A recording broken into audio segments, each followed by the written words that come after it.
questão número 7, ele pede para encontrar todas as raízes do polinômio p de x, 2x ao cubo, menos 5x ao quadrado, menos 4x mais 3. E escrever também o polinômio na forma fatorada.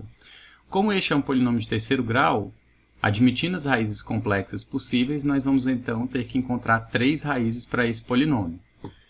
E aí, o método para iniciar o cálculo dessas raízes é olhar primeiro o termo independente, que é o mais 3, e achar os divisores desse termo independente. Então, o 3 ele é divisível por 1 e por 3, não é divisível por 2. Então, se ele é divisível por 1 e por 3, eu vou tentar com as raízes sendo mais ou menos 1 e mais ou menos 3. É isso que nós vamos fazer aqui. Então, fazendo esses cálculos, tentando com mais 1, colocando mais 1 no lugar de x, nós encontramos que o valor numérico do polinômio é menos 4. Então, mais 1 não é raiz, porque eu não cheguei a zero no resultado numérico do polinômio. Tentando agora com menos 1, eu substituindo menos 1 no lugar do x, eu encontro que o valor do polinômio é zero. Ou seja, eu descobri a primeira raiz desse polinômio, é menos 1.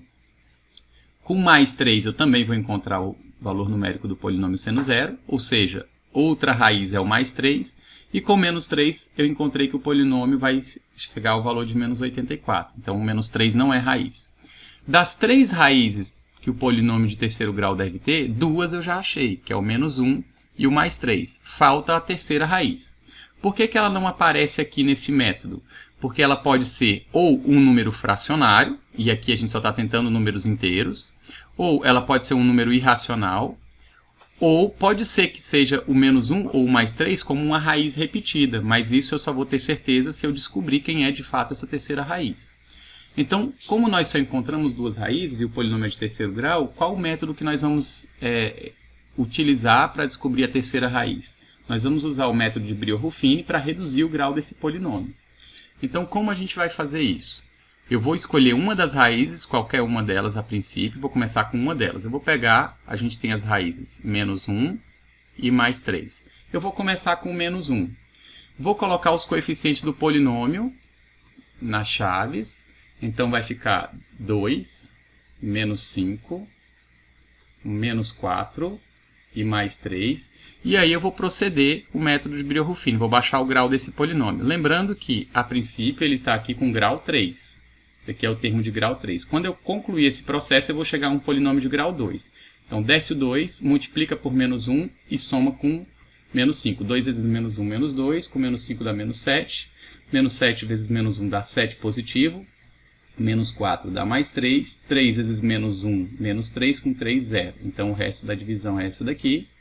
E aí sobrou um polinômio aqui com os coeficientes de grau 2, um polinômio de grau 2 com os coeficientes 2, menos 7 e 3. Ou seja, sobrou o polinômio 2x ao quadrado, menos 7x, mais 3. Mas como eu tenho já outra raiz, que é o mais 3, eu vou reduzir esse grau desse polinômio de 2 para 1, para ficar mais fácil de descobrir a terceira raiz. Então vamos lá, o que eu vou fazer aqui?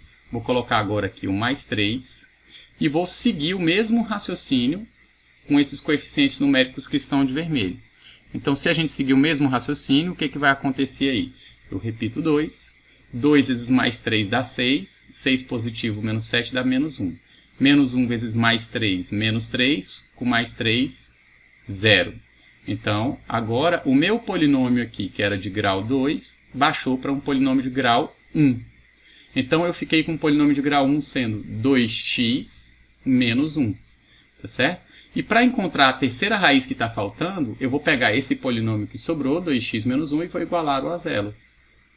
2x igual a mais 1, resolvendo, x é igual a 1 sobre 2. Eu acabei de descobrir a terceira raiz do polinômio, ou seja, uma era o menos 1, a outra raiz era o mais 3, chegando num polinômio reduzido, de grau 1, eu descobri que a terceira raiz é 1 sobre 2.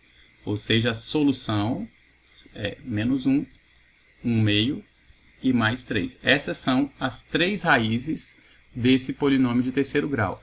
Repare então que na nossa metodologia inicial a gente tentou descobrir as raízes inteiras e nesse caso só apareceram o menos 1 e o mais 3. A outra raiz, que é 1 meio, ela não aparece aqui porque eu estava tentando somente com números inteiros e ela é uma raiz fracionária.